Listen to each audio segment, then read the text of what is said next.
வணக்கம், welcome to my channel. எல்லாம் நல்லா இருப்பீங்கன்னு நினைக்கிறேன். இன்றைக்கி நாம் பார்க்க போகிறது ஹல்வா ரெசிபி தான். கோதுமை மாவு ஒரு கப் எடுத்திருக்கேன்.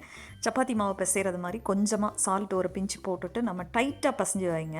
சப்பாத்தி மாவு மாதிரி லூஸாக வேண்டாம், நல்லா டைட்டாக பிசைஞ்சு எந்த கப்பில் நீங்கள் தண்ணி மாவு எடுத்தீங்களோ அதே அளவில் 3 கப்பு தண்ணி ஊற்றி ஒரு நைட்டு ஃபுல்லாக நீங்கள் ஒரு அட்லீஸ்ட் ஒரு 4 ஹவர்ஸாவது என்ன செய்யுங்க, அப்படியே வச்சுருங்க.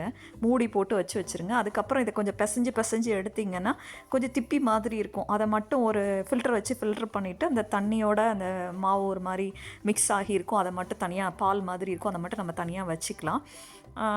அதுக்கப்புறமா நான் இது நாட்டு சக்கரை எடுத்துருக்கிறேன். நாட்டு சக்கரையாக இருக்கிறதுனால கொஞ்சமாக தண்ணி விட்டு அதை கொதிக்க வச்சு நான் ஏற்கனவே ஃபில்டர் பண்ணி வச்சுருக்கிறேன். நெய் ஊற்றிருக்கேன் கேஷ்யூ நட் வறுக்கிறதுக்கு. ஒரு 2 டேபிள் ஸ்பூன் எடுத்துக்கோங்களேன், அல்லது ஆமாம் 1.5 டேபிள் ஸ்பூன் இருக்கும். ஒரு கை போல் முந்திரி பருப்பு எடுத்துருக்கேன். ஒரு 4-5 ஏலக்காய் எடுத்துருக்கிறேன். கொஞ்சம் சுக்கு பொடியும் தேவை.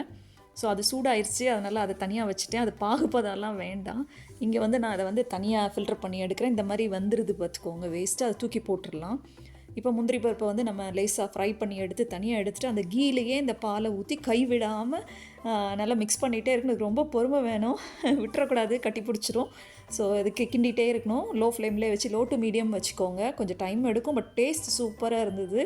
ஸோ இந்த மாதிரி நீங்கள் பண்ணுங்கள். வீட்டுக்கு வேண்டியது நம்ம பண்ணிக்கலாம். அதை நான் நாட்டு சர்க்கரையும் சேர்த்துக்க, நீங்கள் சீனி கூட சேர்த்துக்கலாம், சுகர் கூட சேர்த்துக்கலாம், நீங்கள் சர்க்கரை சேர்த்து நீங்கள் பண்ணலாம்.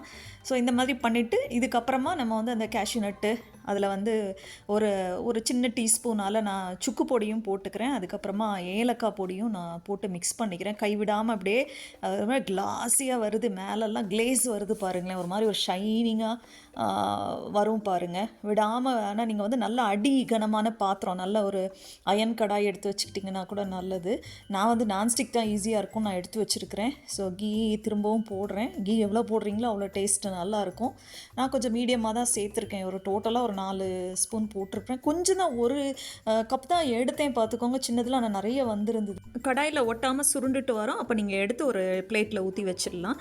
சீனி போட்டிங்கன்னா கொஞ்சம் கேரமல் பண்ணி அதையும் சேர்த்துட்டிங்கன்னா அந்த கலர் வந்துடும். கலரும் நல்லா இருந்தது, நல்லா வழுக்கிட்டு போகிற மாதிரி திருநெல்வேலி அல்வா மாதிரி தான் டேஸ்ட்டு சாஃப்டாக வந்துருந்தது. செஞ்சு பாருங்கள். தேங்க்யூ ஃபார் வாட்சிங், subscribing my channel. Have a good day.